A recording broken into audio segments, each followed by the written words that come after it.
Bonjour à toutes, à tous. Je déclare la réunion du 7 juillet ouverte. Avant de passer la parole au chef de groupe, je tiens à excuser Monsieur le gouverneur, Madame François, Madame Renson, Monsieur Julien Van de Bury, Monsieur Tchalon, Monsieur Hartog et Madame Lux. Et je pense, m'a-t-on dit, que Rafik n'est pas là également.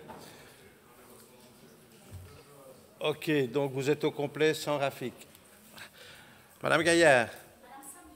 Madame Samedi, sont absentes, les autres arrivent, ils sont coincés dans les bouchons. Samedi. Monsieur Capa. Madame Belson, Madame Guinandon, Monsieur Dessert et Torchemin aussi. Madame Lecamp. Monsieur Lejeune. Ok.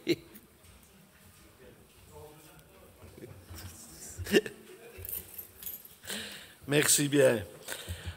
Vous trouverez sur vos bancs l'ordre du jour actualisé de la séance de ce jour, ainsi que l'ordre du jour des questions d'actualité. Je vous informe que vous avez reçu ce matin par email un courrier de Monsieur le directeur général provincial concernant l'obligation légale de déposer une liste de mandats et une déclaration de patrimoine à la Cour des comptes pour le 30 septembre au plus tard. Avant de céder la parole à Monsieur le Premier secrétaire et en soutien aux victimes des inondations que notre province a connues il y a pratiquement un an, je vous invite à vous joindre à moi pour observer une minute de silence.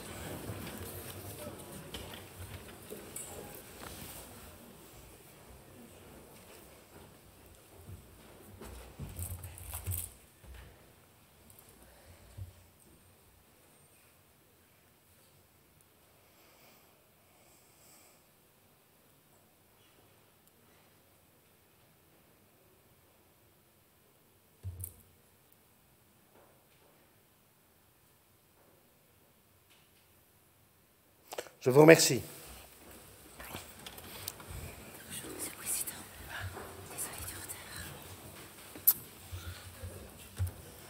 Point 1 de l'ordre du jour actualisé, lecture du résumé du procès-verbal de la réunion du 16 juin 2022. Je donne la parole à Monsieur le Premier secrétaire pour la lecture de ce résumé. Merci Monsieur le Président, chers collègues. Voici le procès-verbal de la réunion du Conseil provincial du 16 juin 2022. La réunion est présidée par M. Jean-Claude Jadot, assisté de Mme Anne Tans de Bruges et de moi-même. La séance est ouverte à 16h35. 52 membres y assistent. M. le gouverneur et M. le directeur général provincial assistent à la séance. L'Assemblée entend une communication de M. le Président. M. le Premier secrétaire donne lecture du résumé du procès-verbal de la réunion du 19 mai 2022. L'Assemblée entend les réponses du Collège provincial aux questions d'actualité reprises sous les documents 21, 22, A26, A29. L'Assemblée adopte à l'unanimité les documents 21, 22, 276 à 283, 21, 22, 287 à 293, 21, 22, barre 308 et les documents 21, 22, barre 310 à 314. L'Assemblée adopte les documents 21, 22, 285, 21, 22, 294 à 307 et le document 21, 22, 309. Le Conseil provincial prend connaissance du document 21, 22, 286. Le procès-verbal de la réunion du 19 mai est approuvé. La séance publique est levée à 17h50. En séance à huis clos, l'Assemblée a procédé à la nomination à titre définitif et à temps plein de Mme Anne-Marie Grivard, sous réserve d'agréation par la communauté française en qualité de directrice au niveau du secondaire supérieur de promotion sociale à l'Institut provincial d'enseignement secondaire de promotion sociale de Seraing, orientation technique, et ceci à dater du 1er juillet 2022. Merci, Monsieur le Premier secrétaire. L'approbation du procès-verbal interviendra en fin de réunion. Point 2 de l'ordre du jour actualisé, questions d'actualité. Vous trouverez sur vos bancs l'ordre du jour des questions d'actualité qui comporte 4 points. Le document A30, questions d'actualité de plusieurs membres du Conseil provincial relatifs à la place du livre dans la future bibliothèque du pôle Bavière. Le document A31, question d'actualité d'un membre du Conseil provincial relatif au Cramignon en Basse-Meuse et sa reconnaissance par l'UNESCO. Le document A32, question d'actualité d'un membre du Conseil provincial relatif aux inondations des 14 et 15 juillet 2021. Et enfin, la question A33, question d'actualité d'un membre du Conseil provincial relatif à la mobilisation des élèves de l'IPES de Verviers en mai dernier. Je me permets de vous rappeler que, conformément à notre ROI, Après développement de la question par son auteur, un membre par groupe politique peut intervenir sur la question pendant 2 minutes maximum par intervenant.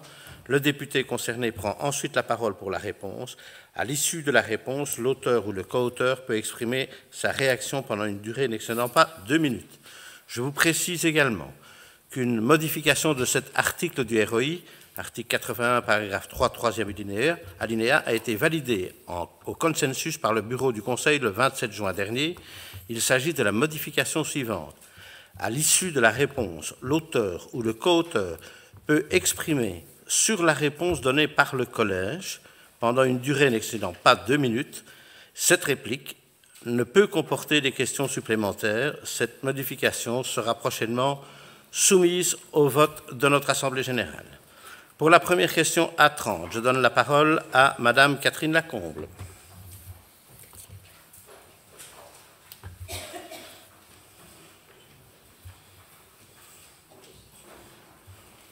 Vous avez la parole, Madame la conseillère. Merci, Monsieur le Président. Donc, ma question porte sur la place du livre dans la future bibliothèque du pôle Bavière. Les rayons de la bibliothèque des Chirous qui se vident et les récentes opérations de book crossing et de dons de livres suscitent désolation, crainte et émoi parmi bon nombre d'usagers de la bibliothèque et de professionnels du secteur. Que l'on prépare des caisses pour un déménagement est bien naturel et compréhensible, mais la crainte porte sur la destination de ces caisses. Seront-elles toutes acheminées vers la nouvelle bibliothèque du pôle Bavière? Les opérations dites de désherbage ou d'élagage sont habituelles dans les bibliothèques. C'est même un gage de la bonne tenue d'un catalogue lorsque ces opérations de déclassement sont associées à la planification de nouvelles acquisitions. En 2018, par exemple, la bibliothèque des Chirous avait acquis 19 898 livres et 7 623 médias pour 12 549 livres désherbés et 5 345 médias. Mais nous savons que le désherbage en cours est d'une toute autre ampleur.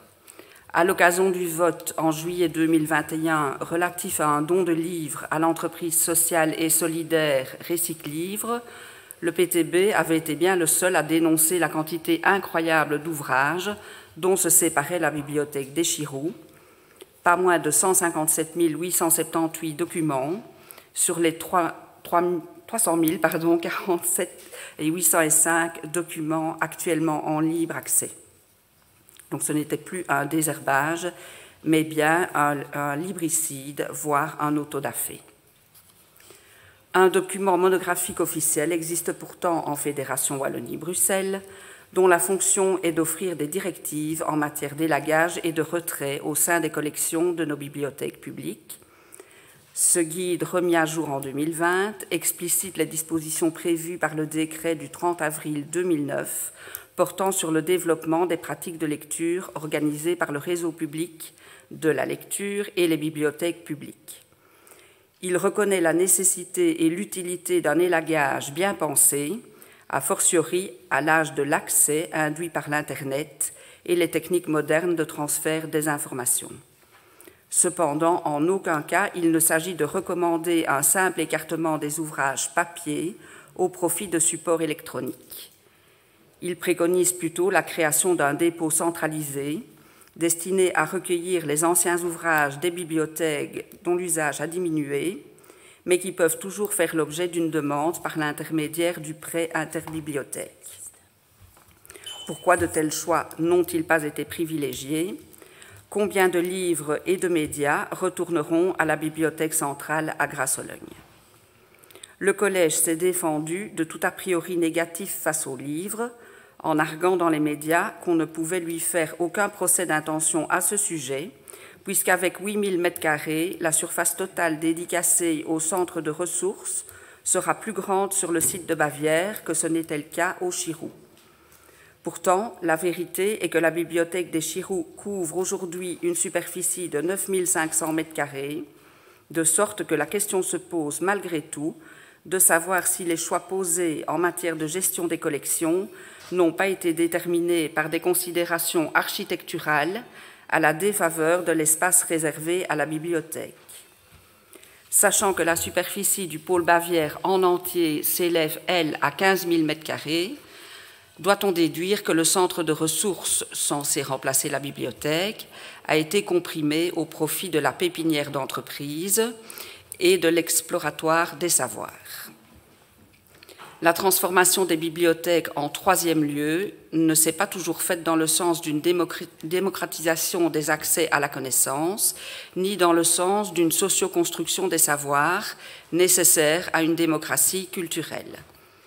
Plusieurs antagonismes sont à résoudre dans ce type d'opération entre science, savoir, culture numérique, culture écrite, approche conceptuelle, approche expérimentale, espace de réflexion, espace de sociabilité, lieu institutionnel, lieu alternatif, société de la connaissance et économie de la connaissance.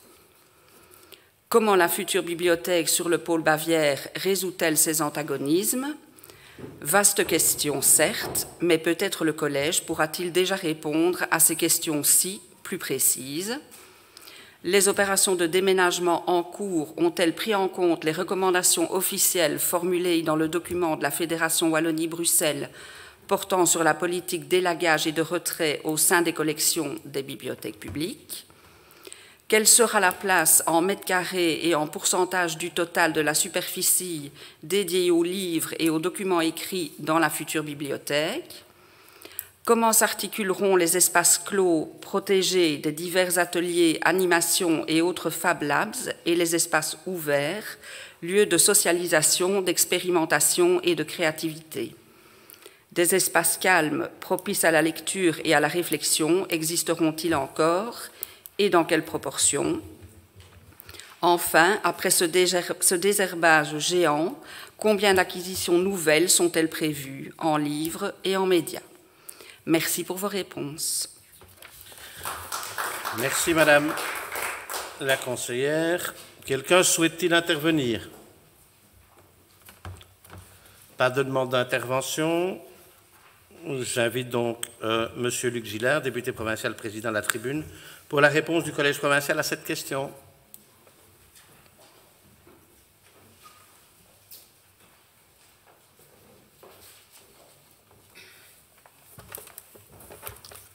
Merci, Monsieur le Président. Madame la conseillère, mais je pense que vous n'étiez pas seul à la rédaction, donc Monsieur le conseiller, chers collègues, je vous remercie tout d'abord de cette question qui me permet de prendre la parole pour corriger la désinformation qui circule au sujet du déménagement de la bibliothèque Chirou. Je suis assez effaré de voir à quel point la course au scoop médiatique sans vérification de données fabrique des fake news à tous les niveaux, y compris dans le monde culturel.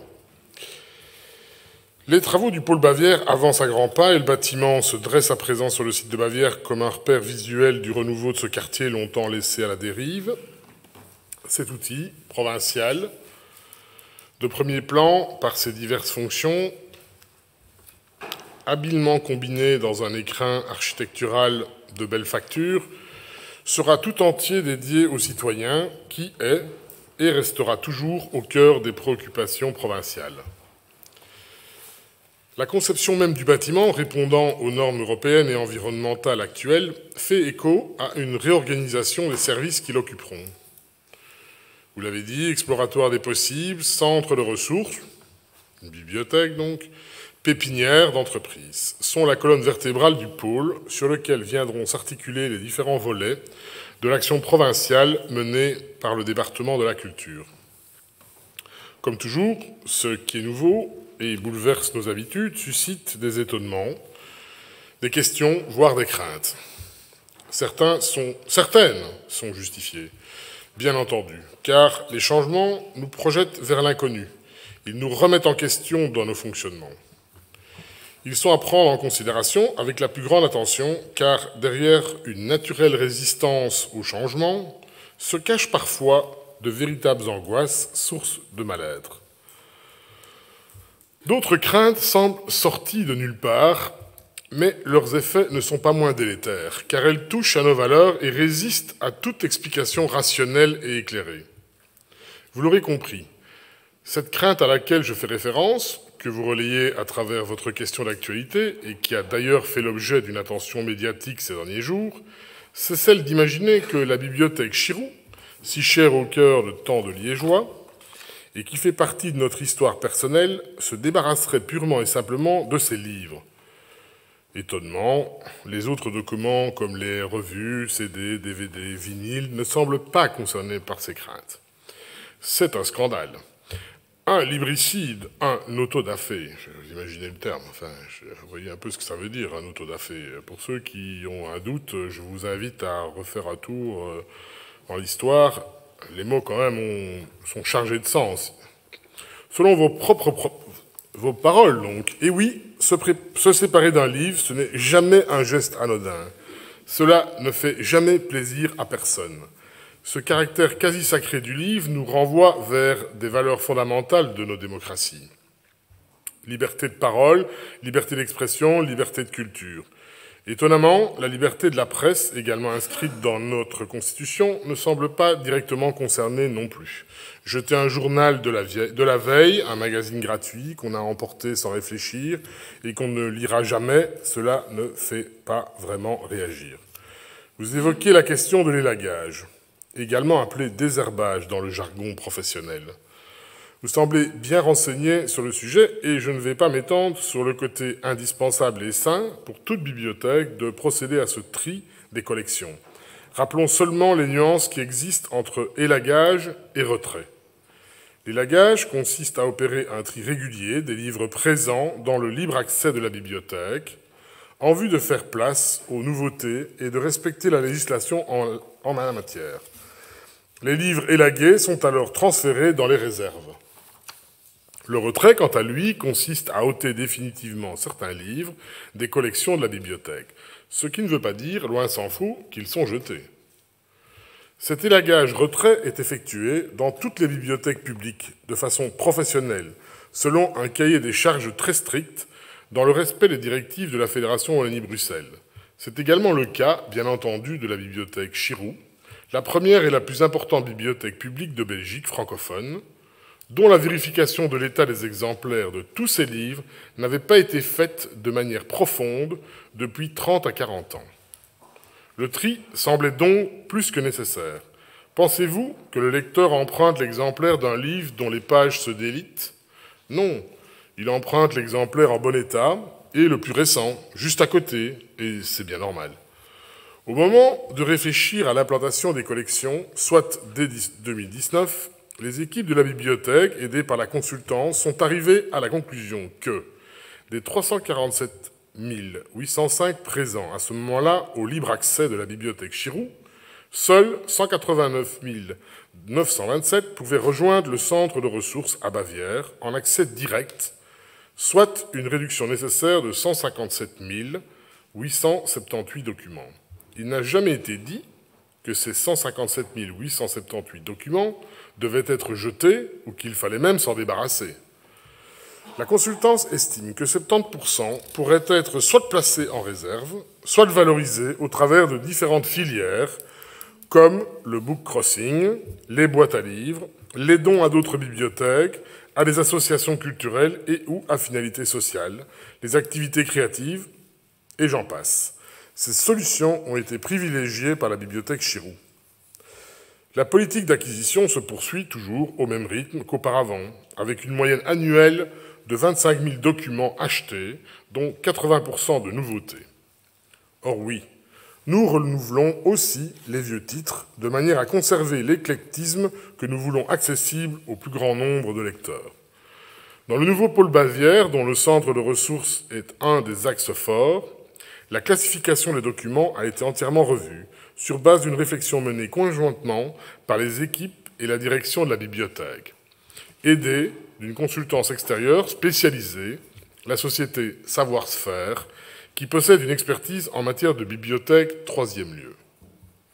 Car c'est bien de cela qu'il s'agit. La réorganisation des collections en pôles thématiques, croisés par type de public, enfants, adultes, ados, correspond à une vision actuelle de la bibliothèque, comme un troisième lieu, à côté du premier lieu, la maison, du deuxième lieu, l'école, le travail. Ces espaces nouveaux favorisent la créativité, la convivialité, le bien-être, les nouveaux usages sociaux, les rencontres, tout en préservant le calme, la tranquillité, l'intimité des personnes au travers d'espaces conçus à ces fins. Nous aurons l'occasion d'y revenir au moment de l'ouverture du pôle, mais je voudrais déjà vous rassurer sur le fait que, sur l'ensemble du pôle, il n'y aura pas moins, mais davantage d'espaces qui seraient accessibles au public. Jugez plutôt. Quelques 100 postes de travail avec ordinateur, 500 places assises, notamment dans de belles salles de travail accessibles aux étudiants, chercheurs et tout simplement le grand public qui voudra y passer du temps dans des espaces agréables et bien conçus. Le livre papier y aura bien entendu toujours sa place, une place importante, irremplaçable, comme en témoignent les nombreuses activités et animations organisées autour du livre et de la lecture par la bibliothèque Chirou et la bibliothèque centrale. Ateliers, cercles de lecture, salons livrado, fureur de livres. Rappelons aussi le succès énorme de l'opération de takeaway, permettant à chacun, durant le confinement, de commander des livres papier et de venir les retirer à la porte de la bibliothèque en toute sécurité. Le livre papier reste donc bien au cœur de nos préoccupations et de notre politique en matière de lecture publique. La province de Liège s'associera à toutes les initiatives qui viseront à soutenir la filière du livre face à une numérisation de plus en plus grande. Enfin, pour synthétiser mes réponses à vos 4 questions précises, l'élagage, et vous l'avez dit, fait partie intégrante de la politique documentaire d'une bibliothèque. Il répond à des critères bien précis et aux obligations décrétales de la Fédération Wallonie-Bruxelles. Une partie des livres est laguée depuis de nombreuses années et envoyée 2 fois l'an à la réserve centrale de l'Aube, environ 2000 documents par an. La surface totale réservée au centre de ressources dans le futur pôle Bavière est de 8000 m², comprenant tous les espaces ouverts au public, les rayonnages, avec près de 190 000 documents, mais également une réserve pouvant accueillir plus de 300 000 documents. Il n'est pas possible de faire un rapport entre les surfaces au sol et le nombre de livres, rangés en étagères, avec circulation ou compactus, avec peu d'espace pour circuler. Le pôle a été conçu pour harmoniser les différents espaces et prévoir une cohabitation entre les différents espaces. La politique d'acquisition, elle, se poursuit au même rythme qu'habituellement, à savoir une moyenne de 25 000 documents achetés annuellement, dont 80% de nouveautés et 20% de renouvellement. Vous l'aurez donc compris, Madame la conseillère provinciale, Monsieur le conseiller provincial, l'élagage responsable, pratiqué par la bibliothèque Chirou dans le cadre de son déménagement à venir, n'est aucunement synonyme ni de gaspillage, ni de baisse de qualité ou de variété, mais simplement l'occasion de recréer un espace où il fera bon découvrir des ressources mieux valorisées et consulter les documents conservés dans de meilleures conditions. Je vous remercie pour votre question, qui témoigne de votre intérêt pour notre bibliothèque et pour ses usagers. Merci. Merci, Monsieur le député provincial président. Une réaction, Madame Lacombe? Pour la deuxième question, je donne la parole à Monsieur Irwin Guckel.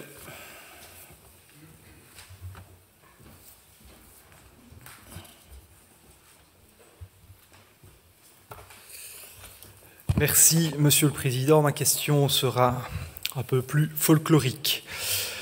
Mesdames, Messieurs, chers collègues, Monsieur le député en charge du folklore et de la culture, comme vous le savez, la Basse-Meuse est riche d'un folklore qui lui est typique, à savoir le cramignon, encore dansé dans les vallées du Gers, de la Meuse et du Bolan. En 2015, M. Phila Lorefa Aupey conçoit l'idée de faire reconnaître ce cramignon comme patrimoine universel auprès de l'UNESCO. Commence alors une période qui aboutira en 2019 à la première fête du Cramignon, de Dag van de Cramignon, organisée à Esden par la commune d'Esden-Margraten en collaboration avec le comité Bassimozan. Inspiré par la devise « Le patrimoine relie, l'Europe inspire », des habitants des villages des 2 côtés de la frontière belgo-néerlandaise se sont en effet tendus la main. Des villages où la tradition séculaire du Cramignon est encore bien vivante. Ils dansent et chantent encore en chœur des Cramignons wallons et labourgeois. Belges et néerlandais, nous nous sommes donc recherchés pour apprendre à mieux connaître, à nous connaître et à connaître nos traditions respectives. Le comité transfrontalier ainsi créé a réussi en 2020 et 2021 à faire reconnaître le Cramignon comme patrimoine culturel national dans les deux pays. Et il travaille maintenant à sa reconnaissance auprès de l'UNESCO. Cette démarche nous offre la possibilité d'explorer et d'enraciner par notre collaboration, définitivement peut-être, notre patrimoine culturel commun, afin que les générations qui nous suivent puissent encore, main dans la main, continuer à vivre ce Cramignon. La pandémie a empêché toute manifestation et tout contact en 2020 et 2021, mais le 21 mai 2022 a eu lieu à Oupey pour la Basse-Meuse, la deuxième fête du Cramignon. Toute la Basse-Meuse et le Limbourg néerlandais y ont célébré ce fameux Cramignon. Comme vous l'avez compris, il reste un dernier obstacle à franchir, la candidature auprès de l'UNESCO. Candidature qui doit être introduite par un des pays, mais qui doit être soutenue par les autorités de ces deux pays. En conclusion, pouvez-vous, monsieur le député, avec l'aide de l'institution provinciale, jouer le rôle de catalyseur et donner un coup de projecteur sur ce folklore centenaire et toujours vivace dès que cette candidature sera introduite auprès des autorités compétentes? D'avance, merci. Merci, monsieur le Premier secrétaire. Quelqu'un souhaite-t-il intervenir? J'invite monsieur Luc Gillard, député provincial président, à la tribune pour la réponse du Collège provincial à cette question.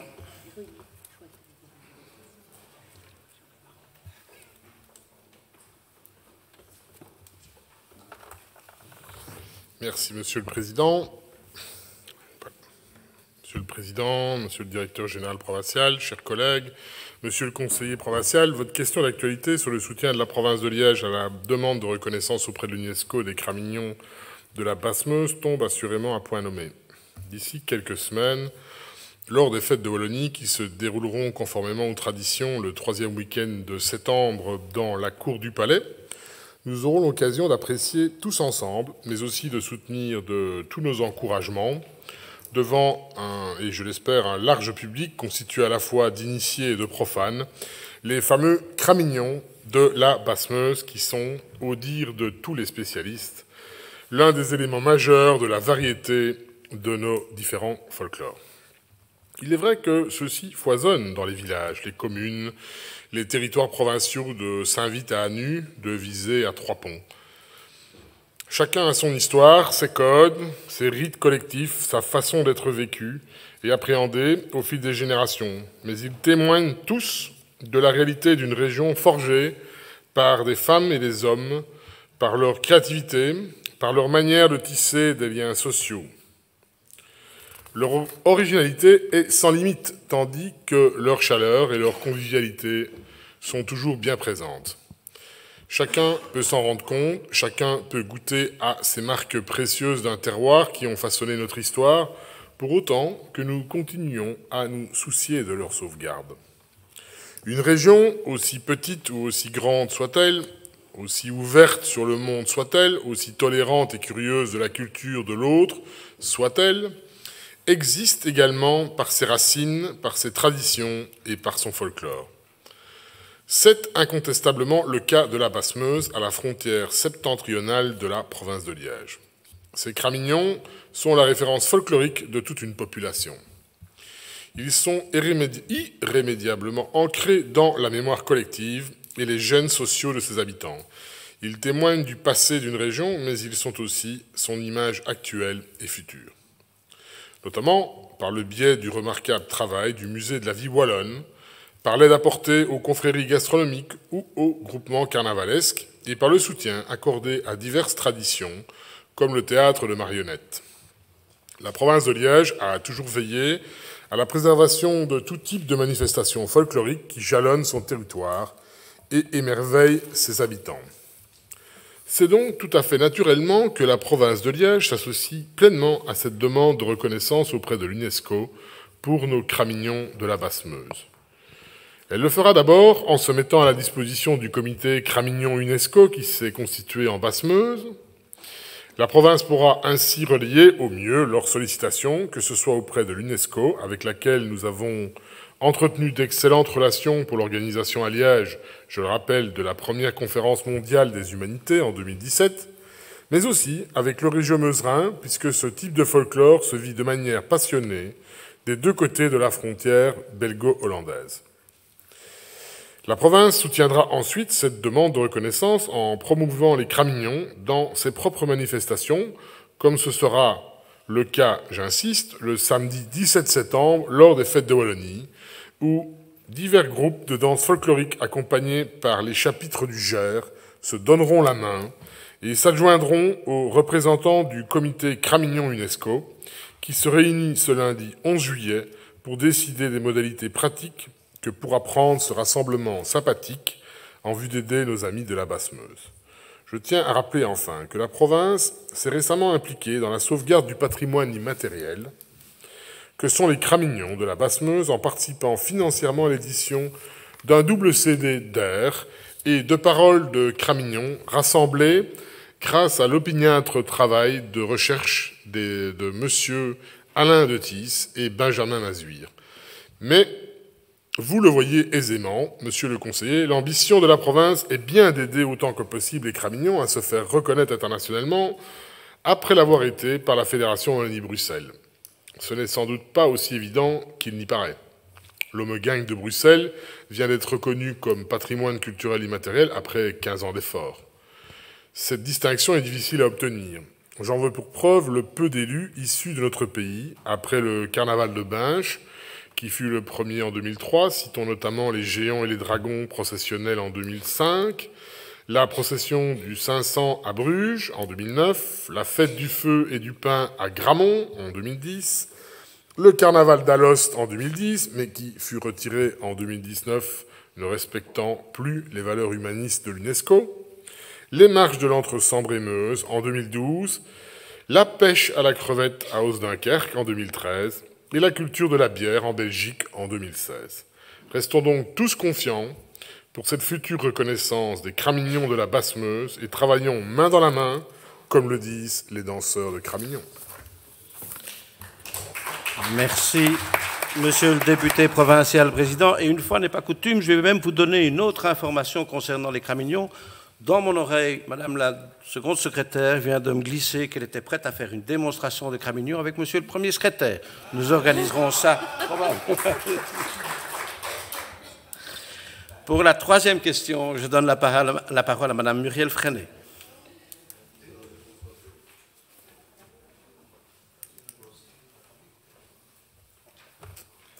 Merci, Vous avez la parole, madame la conseillère. Merci, monsieur le président. Mesdames, messieurs, chers collègues, un an après les inondations qui ont ravagé la province de Liège et malgré le travail parlementaire de la région wallonne, il est urgent de savoir où nous en sommes sur plusieurs plans. Une partie des sinistrés ne sont pas encore rentrés chez eux. Le traumatisme n'est pas terminé pour certains, la santé psychique est en péril. Les assurances sont très en retard sur certains dossiers et certaines communes et ou quartiers ont du mal à se reconstruire. Vous nous avez remis une évaluation quantitative des interventions de la province à ce sujet. On voit sur ce document que les nombreuses interventions ont eu lieu et c'est très bien. Ces interventions ont été prises dans l'urgence de la situation et elles nous paraissent adéquates. Dans les mois qui viennent, le travail reste immense, tant dans la reconstruction des murs que dans celle des personnes. Quel plan avez-vous mis en place? Quelle action la province peut-elle prévoir dans ses compétences? Les zones de secours sont-elles en charge de cette question? Certains analystes prévoient des périodes de crise de même ampleur dans les années qui viennent. Oiseau de mauvais augure ou réalité scientifique. La gestion de ce risque doit être prise en compte, tant dans le volet urbanistique que sur celui de la protection des personnes. Quelles solutions la province de Liège peut-elle imaginer envers les communes afin de mieux les prémunir et travailler avec elles sur un plan de gestion de crise environnementale? Je vous remercie. Je vous remercie, madame la conseillère. Quelqu'un souhaite-t-il intervenir? J'invite monsieur Luc Gillard, député provincial président, à la tribune pour la réponse du collège provincial à cette question.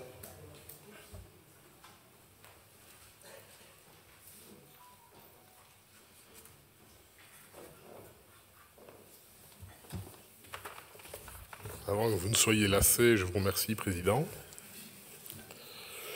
Monsieur le gouverneur, Monsieur le Président, Monsieur le directeur général provincial, chers collègues, Madame la conseillère. Comme nous en avons informé tout au long de l'année qui vient de s'écouler, dès les premiers instants qui ont suivi les inondations, l'institution provinciale a mobilisé l'ensemble de ses services afin de venir en aide et de soutenir le plus efficacement possible les citoyens et les communes durement touchées lors de cette crise historique. Cette mobilisation a évolué pour se structurer sur du moyen terme afin d'aider l'ensemble des communes sinistrées à reprendre vie et se reconstruire dans les meilleurs délais. Dans ce cadre, comme je vous en informais lors de notre réunion du Conseil provincial du 16 juin dernier, c'est plus de 2 millions en aide directe mise à disposition par la Wallonie et 2,4 millions sur fonds propres qui ont été octroyés aux communes sinistrées du territoire provincial. Au-delà de ces aides apportées dans le cadre de la reconstruction, la Wallonie a lancé nombre d'études visant à dégager des solutions de résilience tant sur les bassins de la Vesdre et de l'Ourthe. Celles-ci ne sont pas encore finalisées, mais nos services techniques participent à ces divers groupes de travail. Et dans le cadre de nos compétences, en matière de gestion des cours d'eau de deuxième catégorie notamment, nous prendrons bien entendu la part qui est la nôtre. J'ajoute qu'une de nos revendications est peut-être qu'on nous cède la catégorie 3. Ça permettrait peut-être de structurer un peu les choix qui sont faits et qui nous incombent indirectement en retombant forcément dans la catégorie 2. Alors, dans le cadre de la rédaction des plans particuliers d'urgence et d'intervention inondation, des réunions de fonctionnaires planus ont lieu, mais les zones de secours ne sont pas à la manœuvre. C'est actuellement le rôle des communes. Enfin, il est évident que la province restera particulièrement attentive aux différents besoins des communes et prioritairement à ceux liés aux nombreux aspects entourant la reconstruction. Et à ce propos, je peux dire qu'il n'y a pas deux communes identiques. Des communes sont structurées avec du personnel technique et même capable d'agir, et puis il y a des communes qui sont totalement démunies. Nous restons attentifs à ces communes et nous ne manquons pas de prendre des décisions qui viendront aider ces dites communes les plus faibles finalement en ressources et pour lesquelles effectivement la province est le bon intermédiaire entre les moyens régionaux et les moyens communaux qui sont parfois déficients. Et je rappelle, je ne veux pas retaper sur le clou, mais à partir du moment où on réoriente plus de 40 millions de moyens qui étaient à la disposition de la province, on lui enlève aussi des moyens d'action. C'est indéniable. Donc on est plutôt sur du service, et du service bien utile, qui est utile forcément à la planification de la reconstruction, mais pas forcément dans des moyens de reconstruction eux-mêmes. Et permettez-moi toutefois de souligner que le rôle que nous jouerons sera présidé par un principe plus que jamais important en cette période de réforme de l'institution provinciale, celui de la subsidiarité à d'autres niveaux de pouvoir qui disposent quant à eux des compétences résiduelles utiles. Je vous remercie. Merci, Monsieur le député provincial président. Une réaction? Nous pouvons donc passer à la quatrième et dernière question. Je donne la parole à Monsieur Marc Delray.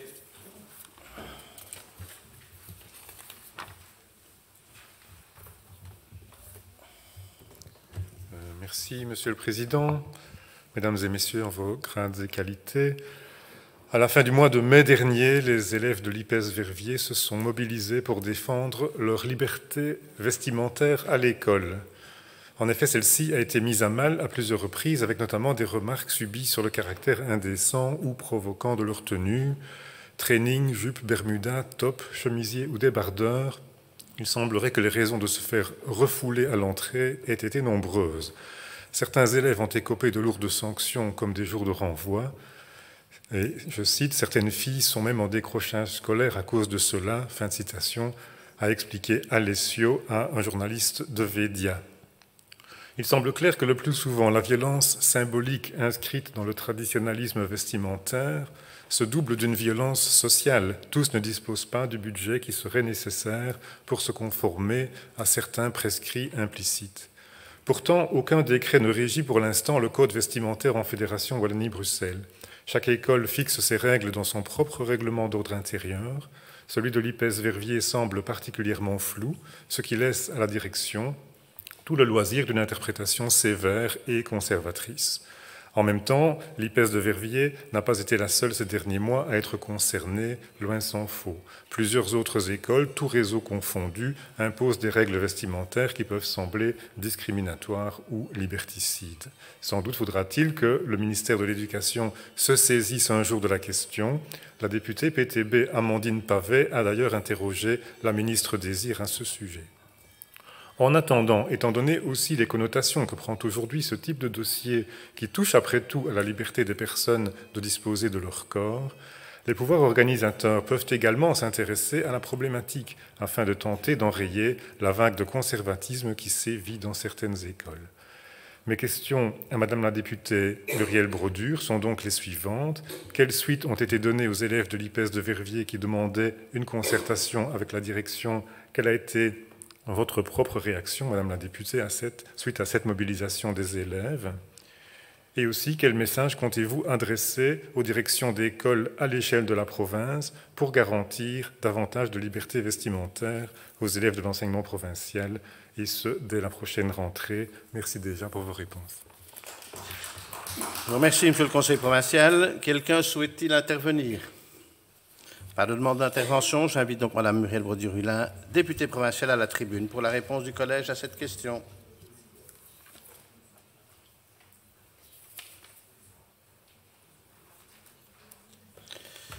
Vous avez la parole, Madame la députée. Merci, Monsieur le Président. Monsieur le conseiller, vous faites référence dans votre interpellation au reportage diffusé en mai dernier sur Védia, dans lequel plusieurs élèves de l'IPES Verviers souhaitaient, au travers de leurs actions, défendre leur liberté vestimentaire. Vous me permettrez de rappeler que, bien avant ces actions et ce reportage, la direction de l'établissement, sensible à la question, avait mis en place un groupe de travail réunissant des membres de l'équipe éducative pour réfléchir à la question. Très vite, il est apparu que les enseignants n'avaient ni demande particulière des élèves, ni plainte de leur part au cours de cette année scolaire. Très vite, il est apparu que l'extrait du règlement d'ordre intérieur de l'école qui évoque cette question et qui est formulé comme suit: la tenue vestimentaire doit être adaptée aux apprentissages, ne comportait ni stigmatisation ni discrimination de genre. Ce qui est, faut-il le préciser, le cas également dans le règlement de nos autres écoles provinciales, et je m'en réjouis. À la suite des quelques mouvements qui se sont déroulés en mai, l'inspectrice en charge de l'IPES Verviers a rencontré à ma demande les élèves et les enseignants représentés, pour certains, par la délégation syndicale. Il a été convenu que les réflexions menées par le groupe de travail seraient présentées aux élèves, ce qui fut fait bien évidemment. Le règlement d'ordre intérieur, qui sera d'application au cours de la prochaine année scolaire, a ensuite été adopté par le Conseil de participation, au sein duquel, outre l'équipe pédagogique, siègent également des représentants des élèves et des parents. La réflexion sur le sujet va se poursuivre au cours de la prochaine année scolaire. Il va sans dire qu'au sein de notre pouvoir organisateur, les règles en vigueur dans nos écoles ne participent en rien au conservatisme que vous relevez. Dans certaines écoles, la tenue doit simplement être adaptée aux activités d'apprentissage, en classe, dans les ateliers, dans les laboratoires ou encore sur les lieux de stage. Faut-il préciser que la situation financière des élèves est analysée au cas par cas et que des solutions sont systématiquement apportées. C'est de cela qu'il s'agit, et non pas de règles discriminatoires ou liberticides, comme vous l'évoquez dans votre question. C'est bien cela, le message que notre direction générale a rappelé à ma demande aux directions de nos écoles d'enseignement secondaire. Votre préoccupation rejoint en quelque sorte la thématique relative à la démocratie à l'école, qui fera l'objet de développements plus poussés encore dans nos écoles secondaires au cours de la prochaine année scolaire. Il s'agira notamment de rendre réalisable au sein de l'école la prise de parole démocratique de groupes d'élèves, comme cela se pratique déjà dans plusieurs de nos écoles, au travers des espaces de parole régulés. Enfin, j'en reviens à la question de la tenue vestimentaire pour vous indiquer que, à la suite des mouvements qui se sont déroulés dans plusieurs écoles, tous réseaux confondus, et tout pouvoir organisateur confondu, Madame Caroline Désir, en sa qualité de ministre de l'Éducation, a précisé qu'une circulaire serait adressée très prochainement aux directions d'établissement. Nous nous conformerons bien évidemment aux dispositions qu'elle contiendra. Je vous remercie. Merci, Madame la députée provinciale. Une réaction ? Nous pouvons passer au point 3 de l'ordre du jour, le document 316, représentation provinciale au sein de la zone de secours 6. Ce document a été soumis à l'examen du bureau et n'a soulevé aucune question. C'est donc par consensus que votre bureau vous propose de l'adopter. Quelqu'un souhaite-t-il intervenir ? Pas d'intervention. Je clôt la discussion générale. Nous passons au vote. Qui est pour les conclusions du bureau ? Unanimité. Le Conseil adopte la dite résolution. Point 4 de l'ordre du jour, le document 317, modification du règlement de fonctionnement du studio d'enregistrement de la province de Liège. Ce document a été soumis à l'examen de la première commission et n'a soulevé aucune question. C'est donc par 9 voix pour et 2 abstentions que votre première commission vous propose de l'adopter. Quelqu'un souhaite-t-il intervenir ? Pas de demande d'intervention. Je clôt la discussion générale. Nous passons au vote. Qui est pour les conclusions de la première commission ? Le groupe Écolo, le groupe PS, le groupe MR, les engagés. Qui est contre? Qui s'abstient? Le groupe PTB. Le Conseil adopte la dite résolution. Point 5 de l'ordre du jour. Le document 318. Modification du règlement d'ordre intérieur des rencontres théâtre jeune public 2022.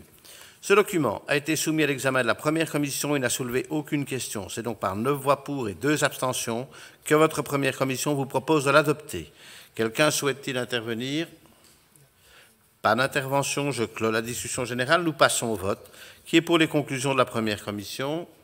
Le groupe Écolo, le groupe PS, le groupe MR, le groupe Les Engagés. Qui est contre? Qui s'abstient? Le groupe PTB. Le Conseil adopte la dite résolution. Point 6 de l'ordre du jour, document 319. Modification du cadre unique du personnel des établissements et services provinciaux et règlement unique portant conditions de recrutement, de promotion, de rémunération, d'évolution de carrière et programme d'examen du personnel provincial non enseignant. Ce document a été soumis à l'examen de la première question et a soulevé des questions. J'invite donc le rapporteur, Mme Chantal Neven-Jacob, à nous en faire connaître les conclusions.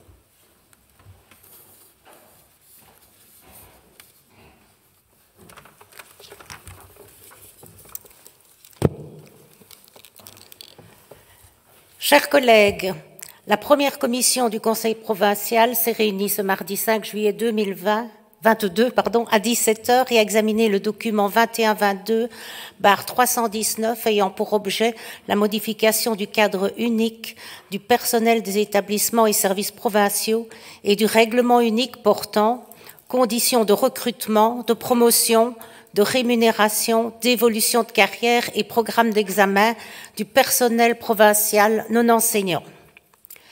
Le député président précise d'emblée qu'il y a eu une concertation syndicale la veille sur le thème dont le but est de rendre plus mobile l'accès à certaines fonctions. Il y aura ainsi insertion dans le cadre unique de 3 postes de directeur en chef via la mise en extinction de 3 postes occupés par des personnes qui seront prochainement mises à la retraite ou qui exercent déjà des tâches à vocation managériale.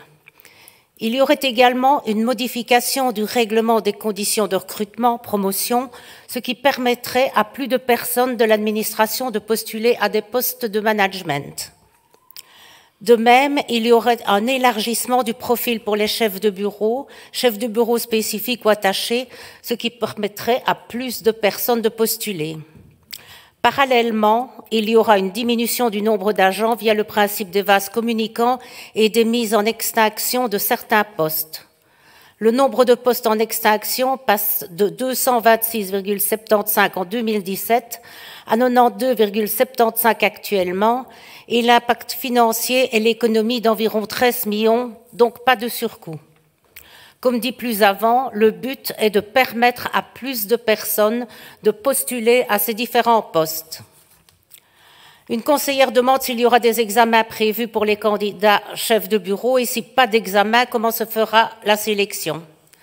Le député président lui répond que cela se trouvera dans la motivation présentée au collège. sur base des titres, par comparaison des titres et mérites et par l'évaluation. Un conseiller se demande comment expliquer l'économie alors que le nombre de postes organiques reste inchangé. Une note envoyée ce mercredi à tous les membres de la première commission indique qu'il s'agit d'une coquille dans la rédaction du rapport. Le nombre de postes organiques passerait de 2865,5 à 2858,5 suite à la suppression de certains postes en catégorie personnel culturel et assimilé et personnel enseignant et assimilé. Un conseiller demande quel est l'avis des syndicats lors de la réunion de concertation. Le député président lui répond qu'aucune question n'a été posée par ceux-ci et qu'il y a une compréhension de la nécessité de mobilité du personnel. Un protocole d'accord a été signé par toutes les organisations syndicales. Au vote, il y a 9 voix pour, aucune voix contre et 2 abstentions. Je vous remercie, Madame la conseillère. Quelqu'un souhaite-t-il intervenir? Oui, Monsieur Delray.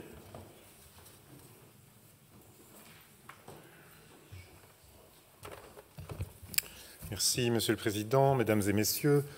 Nous tenons à saluer la transparence avec laquelle le Collège reconnaît dans le document 319 que cette opération de modification du cadre unique du personnel provincial non enseignant s'inscrit en fait dans un contexte budgétaire dit complexe. Nous sommes même prêts à saluer la démarche consistant à procéder à la mise en extinction de différents postes sans trop entamer le cadre organique fixé en 2017 afin d'éviter d'avoir recours à des mesures plus douloureuses. Cependant, la modification du cadre est tout de même l'occasion d'une diminution du nombre de postes, ainsi que ça vient d'être rappelé, et donc d'une diminution de l'emploi à la province. Cette diminution ne pourra qu'entraîner une charge de travail à la hausse pour les travailleurs restants et une dégradation probable des conditions de travail de ceux-ci. La préservation de l'emploi public étant une priorité pour nous, nous voterons sans surprise contre la modification du cadre. Merci.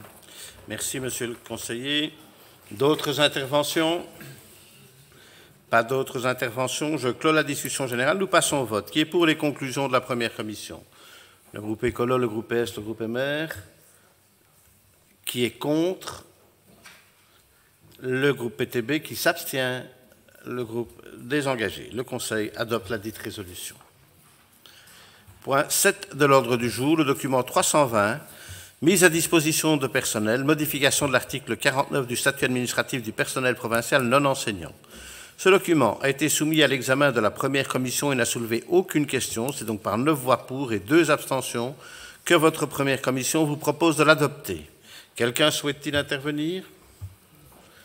Pas d'intervention. Je clôt la discussion générale. Nous passons au vote. Qui est pour les conclusions de la première commission? Le groupe Écolo, le groupe PS, le groupe MR, les engagés. Qui est contre? Qui s'abstient? Le groupe PTB. Le Conseil adopte la dite résolution. Les points 8 à 16 de l'ordre du jour ont été regroupés à la demande des membres de la première commission, à savoir les documents 321 à 329, octroi de subventions en matière de culture, demande de soutien des ASBL Festival Royal de Théâtre de Spa, Soiron-sur-Seine, présence et action culturelle régionale de Liège, musée en plein air du Sartillement, centre d'intégration et d'animation des arts plastiques de la communauté française de Belgique, les Une fois d'un soir, Nectar, Artra, Duruy Rock Festival et Micro Festival. Les documents 325 et 326 ayant soulevé des questions, j'invite le rapporteur, M. Erwin Guckel, à nous en faire connaître les conclusions.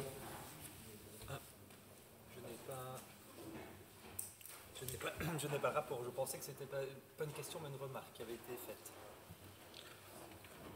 Pas de souci pour moi. S'il y a une question complémentaire, j'ouvre la discussion générale. Pas de questions, je clôt la discussion générale. Nous pouvons donc passer au vote. Pouvons-nous procéder à un vote globalisé? Oui. Qui est pour les conclusions de la première commission en ce qui concerne ces 9 documents? Unanimité, le Conseil adopte les 9 résolutions.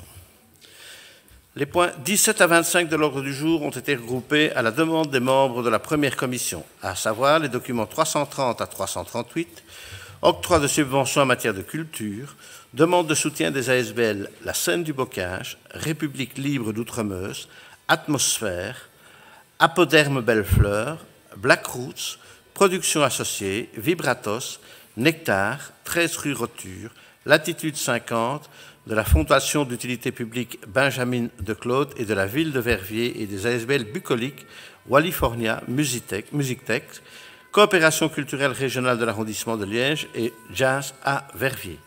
Ces 9 documents, n'ayant soulevé aucune question, c'est par 9 voix pour et 2 abstentions que votre première commission vous propose de les adopter. Je signale que le document 332, demande de soutien de l'ASBL Atmosphère, a également été soumis à l'examen de la 4e commission, où il a soulevé des questions. J'invite donc le rapporteur, M. Deget, à nous en faire connaître les conclusions.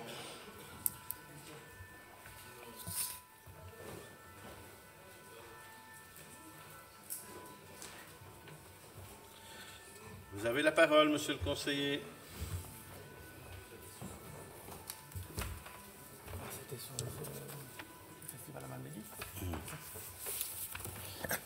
Désolé, Monsieur le Président, je m'attendais à monter plus tard à la tribune, mais il n'y a pas de souci. Donc, nous avons étudié le point sous-mentionné à la 4e commission ce lundi. Une question a été soulevée par une commissaire sur le subside, notamment une somme de 3 000 € pour le développement durable. Donc, on demandait des explications par rapport à l'octroi de ce subside sur cette thématique-là pour un festival de musique. Il a été répondu par monsieur le député que le festival faisait différents efforts pour réduire son empreinte carbone dans le développement des activités, notamment en utilisant par exemple du LED pour la lumière sur les scènes, en utilisant du papier recyclable pour tout ce qui est sa publicité, en également mettant en avant les produits locaux pour tout ce qui est des stands de nourriture lors de ce festival, ce qui justifiait les 3 000 € de développement local de subsides afin de permettre de compenser les prix supplémentaires de cet effort que le festival faisait. Ça a été adopté à 9 voix pour, 2 abstentions. On va y arriver, merci. Donc c'est bien 6 voix pour, pardon, 3 abstentions. Je vous remercie, Monsieur le conseiller provincial. Quelqu'un souhaite-t-il intervenir? Pas de demande d'intervention. Pouvons-nous procéder à un vote globalisé? Je tiens à préciser que pour le point 24, octroi de subventions en matière de culture, demande de soutien de l'ASBL Coopération culturelle régionale de l'arrondissement de Liège, Madame Freinet ne souhaite pas participer au vote. Qui est pour les conclusions du rapport de cette commission? Pour ces 9 dossiers, unanimité. Le Conseil adopte les 9 résolutions.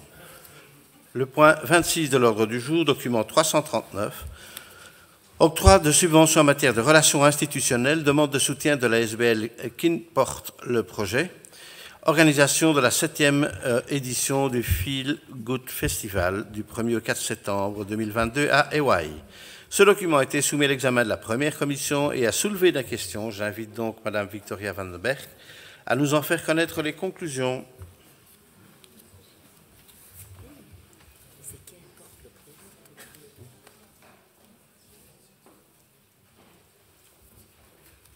Vous avez la parole, Madame la conseillère.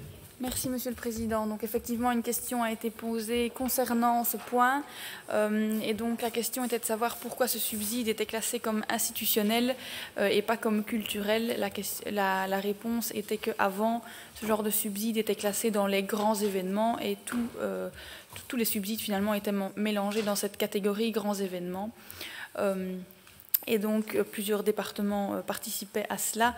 Et donc, maintenant, cela a été reclassé en institutionnel et en culturel. Le point a été adopté à 9 voix pour et 2 abstentions. Je vous remercie, Madame la conseillère. Quelqu'un souhaite-t-il intervenir? Pas d'intervention. Je clôt la discussion générale. Nous passons au vote qui est pour les conclusions de la première commission. Unanimité. Le Conseil adopte la dite résolution. Les points 27 et 28 de l'ordre du jour ont été regroupés à la demande des membres de la première commission, à savoir les documents 340 et 341, rapport de planification et lettres de mission du directeur général provincial et du directeur financier provincial, législature 2018-2024. Ces deux documents n'ayant soulevé aucune question, votre première commission vous invite à en prendre connaissance. Quelqu'un souhaite-t-il intervenir? Pas de demande d'intervention, je clôt la discussion générale. Il s'agit ici de prise de connaissance. Le Conseil prend connaissance de ces deux résolutions. Les points 29 et 30 de l'ordre du jour ont été regroupés à la demande des membres de la deuxième commission, à savoir les documents 342 et 343, octroi de subventions en matière de sport, demande de soutien des ASBL Vélo Club Cité, JEMEP et Club Cycliste, les Amis de Hawi. Ces deux documents n'ayant soulevé aucune question, c'est par 7 voix pour et 3 abstentions que votre deuxième commission vous propose de les adopter. Quelqu'un souhaite-t-il intervenir? Non, je clôt la discussion générale. Nous passons au vote. Pouvons-nous procéder à un vote globalisé? Qui est pour les conclusions de la deuxième commission en ce qui concerne ces deux documents? Unanimité, le Conseil adopte les deux résolutions. Les points 31 et 32 de l'ordre du jour ont été regroupés à la demande des membres de la deuxième commission, à savoir les documents 344 et 345, octroi de subventions en matière de santé, demande de soutien de la SBL Revers et de la Fondation d'utilité publique, Fondation contre le cancer. Ces deux documents n'ayant soulevé aucune question, c'est par 7 voix pour et 3 abstentions que votre deuxième commission vous propose de les adopter. Quelqu'un souhaite-t-il intervenir? Pas de demande d'intervention, je clôt la discussion générale. Nous passons au vote. Pouvons-nous procéder à un vote globalisé? Qui est pour les conclusions de la deuxième commission en ce qui concerne ces deux documents? Unanimité, le Conseil adopte les deux résolutions. Les points 33 et 34 de l'ordre du jour ont été regroupés à la demande des membres de la deuxième commission, à savoir les documents 346 et 347, octroi de subventions en matière de santé, demande de soutien des ASBL Lamea et RTC et Vedia. Ces deux documents n'ayant soulevé aucune question, c'est par 8 voix pour et 3 abstentions que votre deuxième commission vous propose de les adopter. Quelqu'un souhaite-t-il intervenir? Pas d'intervention, je clôt la discussion générale. Nous passons au vote. Pouvons-nous procéder à un vote globalisé? Qui est pour les conclusions de la deuxième commission en ce qui concerne ces deux documents? Unanimité, le Conseil adopte les deux résolutions. Les points 35 et 36 de l'ordre du jour, on va toujours par deux aujourd'hui, ont été regroupés à la demande des membres de la deuxième commission, à savoir les documents 348 et 349, rapport d'évaluation annuel relatif au contrat de gestion conclu entre la province de Liège et les ASBL Royal Football Club Liège Athlétisme et Challenge Jogging Province de Liège, exercice 2020, prévision 2021. Ces deux documents n'ayant soulevé aucune question, c'est par 8 voix pour et 3 abstentions que votre deuxième commission vous propose de les adopter. Quelqu'un souhaite-t-il intervenir? Pas d'intervention, je clôt la discussion générale. Nous passons au vote. Pouvons-nous procéder à un vote globalisé? Qui est pour les conclusions de la deuxième commission? Unanimité, le Conseil adopte les deux résolutions. Le point 37 de l'ordre du jour, modification de structure de l'enseignement provincial secondaire de plein exercice et en alternance au 29 août 2022. Ce document a été soumis à l'examen de la troisième question et a soulevé des questions.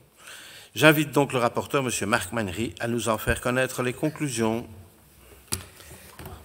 Merci, Monsieur le Président. Ce lundi 4 juillet, votre troisième commission s'est réunie pour délibérer sur les modifications de structure de l'enseignement provincial secondaire de plein exercice et en alternance. Document 350. Alors, deux questions ont animé notre point. Tout d'abord, concernant la signification des dérogations dans le tableau. Il est répondu que les dérogations signifient que nous sommes en dessous de la norme du nombre d'élèves et donc que ça nécessite bel et bien une dérogation. Ensuite, un commissaire s'est interrogé sur le fait que l'école Jean Boutz ne soit soumise à aucune dérogation ni à aucune programmation, comme s'il n'y avait aucun cours qui se donnait à l'école. Il est simplement répondu qu'il n'y a pas de nouvelle section ouverte prévue là-bas. Votre troisième commission vous propose d'accepter ce point à l'unanimité. Je vous remercie, Monsieur le Conseiller provincial. Quelqu'un souhaite-t-il intervenir? Pas de demande d'intervention. Je clôt la discussion générale. Nous passons au vote qui est pour les conclusions de la troisième commission. Le groupe PTB, le groupe PS, le groupe MR, les engagés, les écolos également. Le Conseil adopte la dite résolution, unanimité. Le point 38 de l'ordre du jour, le document 351, ouverture de nouvelles formations par les instituts d'enseignement et de promotion sociale, année académique 2022-2023. Ce document a été soumis à l'examen de la 3e commission et n'a soulevé aucune question. C'est donc par 9 voix pour et une abstention que votre 3e commission vous propose de l'adopter. Quelqu'un souhaite-t-il intervenir? Pas de demande d'intervention, je clôt la discussion générale. Nous passons au vote qui est pour les conclusions de la 3e commission. Unanimité, le Conseil adopte la dite résolution. Point 39 de l'ordre du jour, le document 352, adhésion à la centrale d'achat du Forum concernant la fourniture et la maintenance de la solution IBM existante, l'acquisition de matériel et de logiciels du catalogue IBM ainsi que les services de consultance y afférents. Ce document a été soumis à l'examen de la 3e commission et n'a soulevé aucune question. C'est donc à l'unanimité que votre 3e commission vous propose de l'adopter. Quelqu'un souhaite-t-il intervenir? Pas de demande d'intervention, je clôt la discussion générale. Nous passons au vote. Qui est pour les conclusions de la 3e commission? Unanimité, le Conseil adopte la dite résolution. Le point 40 de l'ordre du jour, document 353, modification du règlement général des études de l'enseignement secondaire. Ce document a été soumis à l'examen de la 3e commission et n'a soulevé aucune question. C'est donc par 8 voix pour et 3 abstentions que votre 3e commission vous propose de l'adopter. Quelqu'un souhaite-t-il intervenir? Pas d'intervention, je clôt la discussion générale. Nous passons au vote. Qui est pour les conclusions de la 3e commission? Unanimité, le Conseil adopte la dite résolution.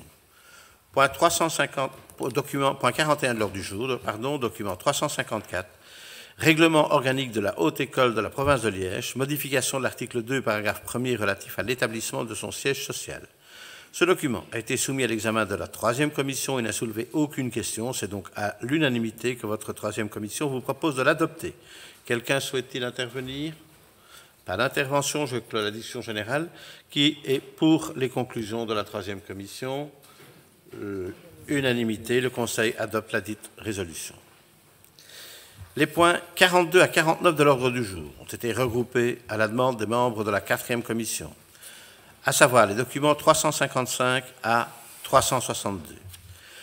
Rapport d'évaluation annuelle relatif au contrat de gestion conclu entre la province de Liège et les ASBL, contrat de rivière du sous-bassin hydrographique de la Vesdre, contrat de rivière Moselle, contrat de rivière pour l'Amblève, contrat de rivière Ourthe, contrat de rivière d'Ilget, contrat de rivière Meuse-Aval et affluent, Centre provincial liégeois des productions végétales et maraîchères, le CPL VGMAR, Centre provincial de promotion et de gestion de l'agriculture, le CPL Promoges, exercice 2020, prévision 2021. Ces 8 documents ayant soulevé des questions, j'invite le rapporteur, M. Guy Dubois, à nous en faire connaître les conclusions. Merci, M. le Président. Monsieur le Directeur général, Mesdames, Messieurs les députés, chers collègues, rapporteur de la 4e commission qui s'est réunie lundi 4 juillet à 17h au château de Jeu-et-Baudonnier. Donc les documents de 355 à 362 concernant les contrats de rivière. Question d'un commissaire. Dans l'analyse des rapports des contrats rivières, tiennent-ils compte des inondations? Réponse. Chaque situation et gestion est différente en fonction de leur endroit. Le contrat de gestion a été conclu le 8 juin 2011. Nous rappellerons la participation provinciale, les buts de l'association et les missions d'intérêt public qui lui sont dévolues. Le but de l'association, en conformité avec le Code de l'eau et suivant l'article 3 de ses statuts, le contrat rivière a notamment pour but d'informer et de sensibiliser de manière intégrée, globale et connecter tous les acteurs du cycle de l'eau dans son sous-bassin hydrographique et d'organiser le dialogue entre l'ensemble de ses membres.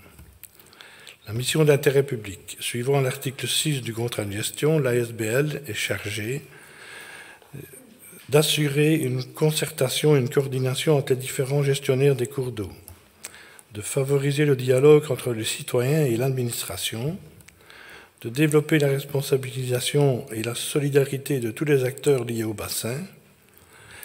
Diverses actions sont menées, par exemple le placement de panneaux nominatifs des cours d'eau, l'opération Rivière propre, l'installation de barrages flottants pour montrer la quantité de déchets qui passent par les cours d'eau et ainsi responsabiliser la population. Une gestion collaborative et coordonnée de la berce du Caucase, de la Balsamine de l'Himalaya et bien d'autres actions comme la protection des berges ou la pisciculture de repeuplement à 3 ponts. Le point a été voté à 8 pour, 0 contre et 1 abstention. Je vous remercie, Monsieur le conseiller provincial. Quelqu'un souhaite-t-il intervenir? Pas d'intervention. Je clôt la discussion générale. Nous passons au vote. Pouvons-nous procéder à un vote globalisé? Qui est pour les conclusions de la 4e commission en ce qui concerne ces 8 documents? Unanimité. Le Conseil adopte les 8 résolutions. Les points 50 et 51 de l'ordre du jour ont été regroupés à la demande des membres de la 4e commission, à savoir les documents 363 et 364, marché public de travaux, procédure négociée directe avec publication préalable, mode de passation et conditions du marché conjoint, remplacement d'un tronçon de canalisation du ruisseau le Géloury, numéro 4-05 à Chaudfontaine, et marché public de travaux, procédure négociée sans publication préalable, mode de passation et conditions de marché, construction d'un pôle des savoirs et d'une pépinière d'entreprise sur le site de Bavière, aménagement des espaces cafétéria et salles d'exposition. Le document 364 ayant soulevé des questions, j'invite le rapporteur, Mme Astrid Bastin, à nous en faire connaître les conclusions. Vous avez la parole, Madame la conseillère. Merci, Monsieur le Président. Rapport du document 21-22/364. Un commissaire demande à qui et comment est attribuée la gestion de la cafétéria. On lui répond que la réflexion est en cours par rapport au lieu, mais cela se fera sous forme de marché. La forme juridique n'est pas encore totalement définie. Ce sera un extérieur et non une gestion de la province. Ce point a été voté à 8 voix pour, 0 contre et 1 abstention. Merci pour votre attention. Je vous remercie, Madame la conseillère. Le document 363 n'ayant quant à lui soulevé aucune question, c'est par 8 voix pour et 1 abstention que votre 4e commission vous propose de l'adopter. Quelqu'un souhaite-t-il intervenir? Pas d'intervention. Je clôt la discussion générale. Nous passons au vote. Pouvons-nous procéder à un vote globalisé? OK. Qui est pour les conclusions de la 4e commission en ce qui concerne ces 2 documents? Unanimité. Le Conseil adopte la dite résolution. Le point 52 de l'ordre du jour. Document 365. Marché public de services. Conclusion d'une convention dans le cadre d'une relation in-house entre la province de Liège et la société coopérative Essetia intercommunale. Projet de construction d'un bâtiment scolaire pour la Haute École de la province de Liège, section paramédicale, sur le site de Bavière. Ce document a été soumis à l'examen de la 4e commission et a soulevé des questions. J'invite donc le rapporteur, Mme Vinciane Soé, à nous en faire connaître les conclusions. Vous avez la parole, Madame la conseillère. Merci, Monsieur le Président. Chers collègues, à l'examen de ce point, un commissaire demande si ce projet de construction va s'ajouter ou remplacer les sites Kurt et Barboux. Il lui est répondu que le hall de Kurt va être remplacé par un parking ouvert à tous les agents provinciaux et un espace dédié au département de la culture. Différents services de ce département y seront hébergés du côté gauche, ainsi que le stockage des œuvres de la collection provinciale. Ce projet fait l'objet d'une candidature pour obtenir une subvention dans le cadre du plan de relance Wallonie Culture. Sur le site du Barboux, il y a beaucoup de zones à étudier et il y a une forte demande du département paramédical de la Haute École de la province de Liège. Le présent dossier avec Essetia est utile pour aller vers les promoteurs et négocier les prix du nouveau bâtiment. Le point est adopté par 7 voix pour, 0 voix contre et 2 abstentions. Je vous remercie, Madame la conseillère provinciale. Quelqu'un souhaite-t-il intervenir? Pas d'intervention. Je clôt la discussion générale. Nous passons au vote. Qui est pour les conclusions de la 4e commission? Unanimité. Le Conseil adopte la dite résolution.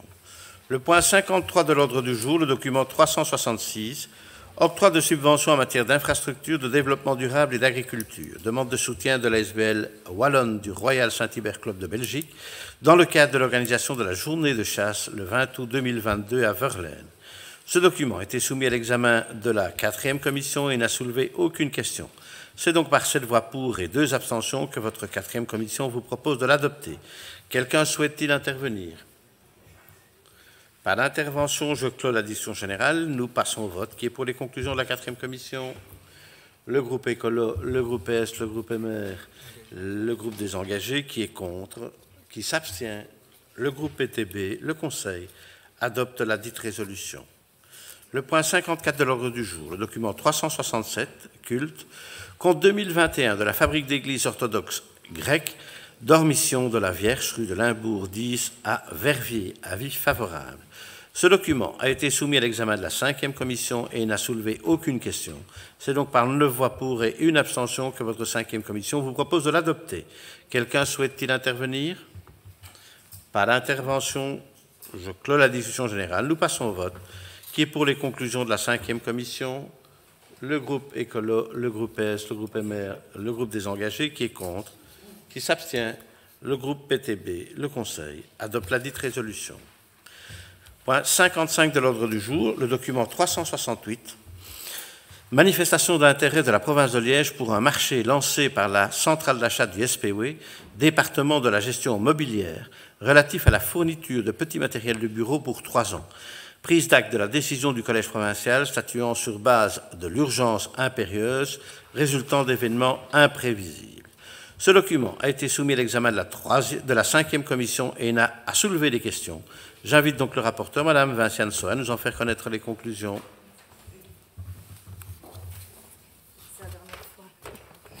Donc, à l'examen de ce point, donc 21-22-368, un commissaire demande à quelle date le SPW a communiqué sur ce marché. Il souhaite savoir si l'urgence est justifiée par un délai et lequel.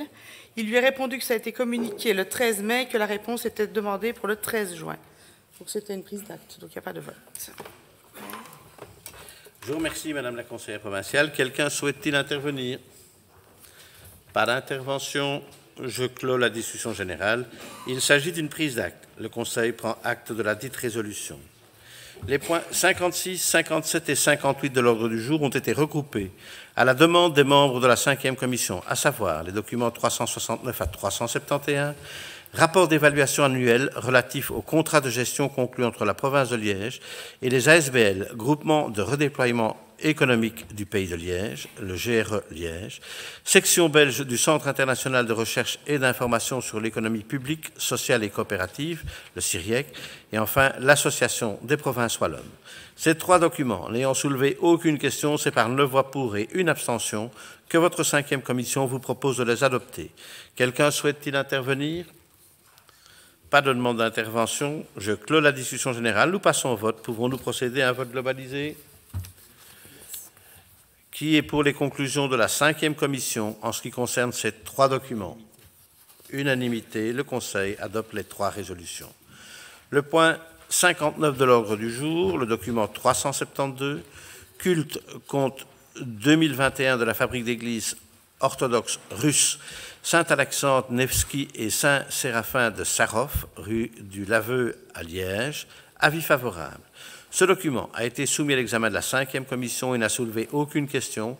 C'est donc par 9 voix pour et une abstention que votre 5e commission vous propose de l'adopter. Quelqu'un souhaite-t-il intervenir? Pas d'intervention. Je clôt la discussion générale. Nous passons au vote. Qui est pour les conclusions de la 5e commission? Unanimité. Non, pardon. Le groupe Écolo, le groupe PS, le groupe MR et le groupe des engagés. Le Conseil adopte le groupe PTB s'abstient. Je suppose. Le Conseil adopte la dite résolution. Point 60 de l'ordre du jour, approbation du procès-verbal de la séance du 16 juin 2022. Aucune réclamation n'ayant été déposée en ce qui concerne la rédaction du procès-verbal de notre dernière réunion, je le déclare approuvé et déclare close la séance publique de ce jour. La prochaine séance ordinaire du Conseil provincial aura lieu le jeudi 29 septembre 2022 à 16h30. Je vous souhaite à toutes et à tous d'excellentes vacances. 29 septembre? Ouais. 29 septembre? Le 4e jeudi, donc le 29.